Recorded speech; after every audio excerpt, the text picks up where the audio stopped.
हरे कृष्णा। तिलक का महत्व प्रत्येक के जीवन में अलग अलग होता है।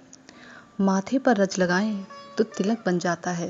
राखी के अवसर पर बहन भाई के माथे पर तिलक लगाए तो यही विश्वास का प्रतीक बन जाता है। माथे पर लाल तिलक लगाकर नेता अपनी चुनावी जीत का प्रतीक मानते हैं। रणभूमि पर जाने वाले सैनिक के मस्तक का तिलक विजय का बोध कराता है। तो इस तरह तिलक का अपना एक महत्व है। ऐसे ही गौड़ी वैष्णव में उनके ललाट का तिलक कृष्ण के प्रति उनके समर्पण का बाह्य प्रतीक है। हिंदू परंपरा के अनुसार ललाट यानी माथे को कभी भी सूना नहीं रखना चाहिए। हमारे समस्त देवताओं के मस्तक पर तिलक होता है। तो आइए जानते हैं वैष्णव तिलक की महिमा। पद्म पुराण में नारद जी की उक्ति है, यत् शरीरम मनुष्याणाम ऊर्ध्वपुंडम विना कृतम द्रष्टव्यम नेव तथावत् शमशान सदृशम भवेत। अर्थात ऊर्ध्वपुंड शून्य मानव शरीर दर्शन योग्य नहीं है, वह शमशान तुल्य है। कार्तिक प्रसंग में कहा है, यस्य ऊर्ध्वपुंडम दृश्येत ललाटे नो नरस्य ही तद दर्शनम न कर्तव्यम दृष्टा सूर्यम निरीक्षयेत। जिस मनुष्य के ललाट में ऊर्ध्वपुंड नहीं है उसका दर्शन करना उचित नहीं। देवात दर्शन होने पर सूर्य दर्शन करके आत्मशुद्धि करनी चाहिए। पद्म पुराण के अनुसार ऊर्ध्वपुंडम मृदा सौम्यम ललाटे यस्य दृश्यते स चांडालो अपि शुद्धात्मा पूज्य एव न संशयः। जिस व्यक्ति के ललाट में मृत्तिका निर्मित सुंदर ऊर्ध्वपुंड दृष्ट होता है वह चंडाल होने पर भी उनकी आत्मा परम पवित्र है, वह निसंदेह पूज्य है। वैष्णव तिलक को धारण करने वाले को समस्त तीर्थ स्थानों में दान देने और व्रत पालन करने का फल मिलता है। साथ ही वह जीवन में परम लक्ष्य को प्राप्त करता है। प्रतिदिन गोपी चंदन से तिलक धारण करने वाला पापी मनुष्य भी भगवान कृष्ण के धाम गोलोक वृंदावन को प्राप्त होता है। पद्म पुराण में ही नारद जी की उक्ति है, ब्रह्मगणो वात गो घनो वा हेतुकु सर्व पाप कृतः गोपी चंदन समकति पुतो भवति तत्क्षणात्। गोपी चंदन खंडंतु यो ददाति ही वैष्णवे कुल में कोतरम तेन संभवितारितम शतम। अर्थात ब्रह्मघाती, गौघाती, कुतर्की, समस्त पाप आचरणकारी कोई भी हो, गोपी चंदन स्पर्श करने से तत्क्षणात उनकी शुद्धि होती है। जो व्यक्ति वैष्णव जन को एक खंड गोपी चंदन प्रदान करते हैं वह एकाधिकशत कुल यानी 101 कुल को पवित्र करते हैं। गरुड़ पुराण के अनुसार यो मृत्तिकाम द्वारवती समुद्धवा करे समादाय ललाट पट्टके करोति नित्यम त्वचो वद ऊर्ध्वपुंडम क्रियाफलम कोटि गुणम सदा भवेत्। क्रिया विहीनम यदि मंत्रहीनम श्रद्धा विहीनम यदि काल वर्जितम कृत्वा ललाट यदि गोपी चंदनम प्राप्नोति तत्कर्म फलम सदाक्षयम। अर्थात जो व्यक्ति निज हस्त में द्वारका समुत्पन्न मृत्तिका को लेकर नित्य ललाट में ऊर्ध्वपुंड की रचना करता है उसके द्वारा अनुष्ठित यावतीय कर्म का फल सर्वदा कोटि गुणा होता है। यदि अनुष्ठित कर्म क्रिया रहित, मंत्र शून्य, श्रद्धा रहित और काल अर्हित भूत होता है तथापि ललाट में गोपी चंदन धारण करने से कर्मकर्ता सतत अक्षय फल को प्राप्त करता है। यमराज अपने दूतों से कहते हैं, दूतः शृणोत यद भालम गोपी चंदनालंछितम ज्वलति धनवत् सो अपि त्याज्यो दूरे प्रयत्नतः। अर्थात हे दूत गणों, मेरा वचन ध्यानपूर्वक सुनो। जिनके ललाट पटक पर गोपी चंदन से अंकित है उनको यत्नपूर्वक ज्वलंत अंगार के समान दूर से ही वर्जन कर देना चाहिए। तो ऐसे ही शास्त्रों में अनेकानेक जगहों पर गौड़ी वैष्णव तिलक की महिमा है। ये तिलक को गोपी चंदन क्यों कहा जाता है? मान्यता है कि द्वारका से कुछ ही दूर पर एक स्थान पर ये मिट्टी पाई जाती है। जब भगवान इस धराधाम से अपनी लीलाएं समाप्त करके वापस गोलोक को गए तो गोपियां इसी स्थान पर नदी में प्रविष्ट हुई थी। जिसके कारण इसे गोपी सरोवर और इसमें जो निर्मित मिट्टी है उसे गोपी चंदन का नाम दिया गया। अन्य मान्यता है कि जब भगवान कुरुक्षेत्र में गोपियों से मिले तो वहां पर गोपियों ने जिस सरोवर में स्नान किया था वहां पर उनका अंगराग एकत्र हो गया था। उसी अंगराग को गोपी चंदन का नाम दिया गया। तिलक का स्वरूप वाम पार्श्वे स्थितो ब्रह्मा दक्षिणे च सदाशिव मध्ये विष्णुं विजनयात तस्मान् मध्यम न लेपयेत। अर्थात तिलक के वाम भाग यानी बाईं तरफ ब्रह्मा और दाईं तरफ सदाशिव हैं, परंतु यह ज्ञान होना अति आवश्यक है कि मध्य में विष्णु विराजते हैं, इसलिए मध्य भाग में कुछ भी चंदन से लेपना नहीं चाहिए, यानी कि मध्य भाग को बिल्कुल साफ रखना चाहिए।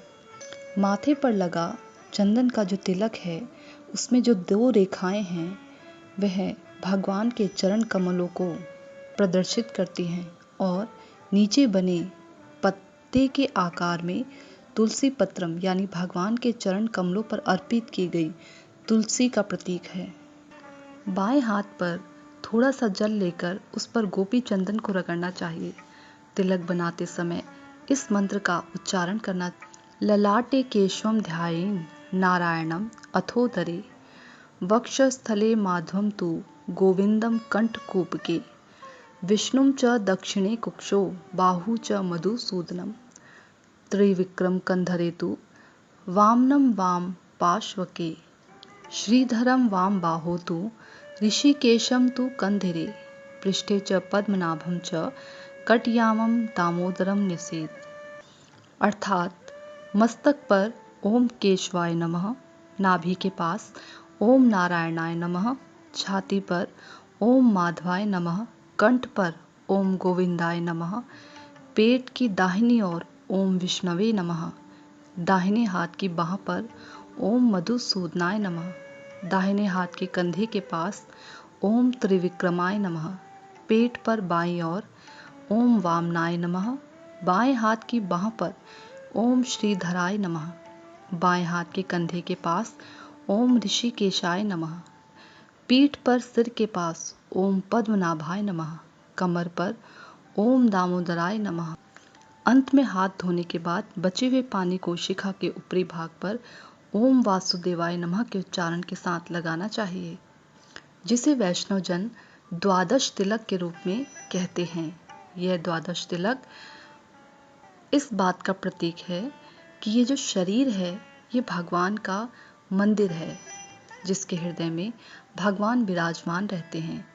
तो एक मंदिर बनाने का शास्त्रों में बहुत अधिक कोटि गुणा पुण्य की बात कही गई है। तो यदि 12 मंदिर का निर्माण किया जाए तो उसे कितने कोटि पुण्यों की प्राप्ति होगी।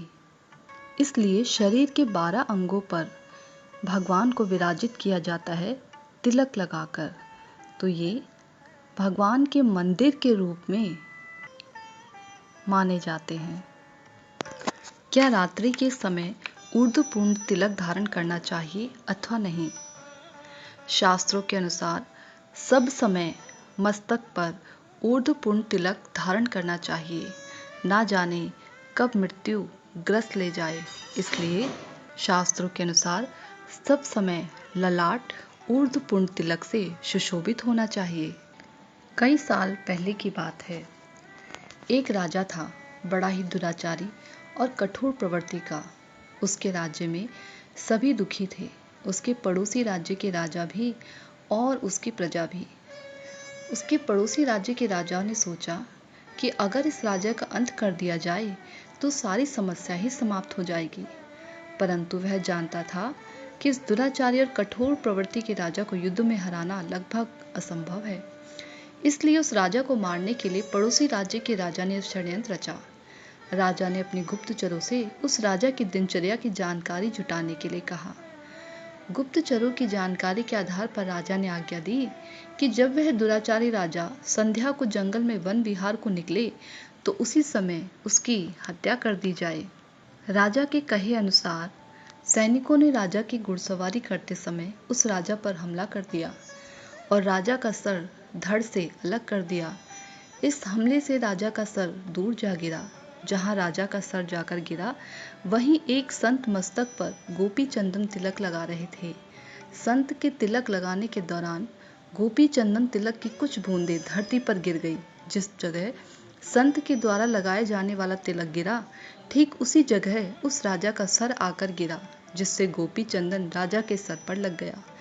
इस राजा को यमराज के पास ले जाया गया, जहां राजा के जीवन का हिसाब किताब देखा गया। राजा ने अपने जीवन में एक भी पुण्य का कार्य नहीं किया, जिसके कारण राजा को कुंभीपाक नरक में डाल दिया गया। कुंभीपाक नरक एक बड़ा ही भयावना नरक है, जहां आत्मा को बड़ी एक कढ़ाई में खौलते हुए तेल में डाला जाता है। खौलते हुए तेल से होने वाली पीड़ा असहनीय होती है।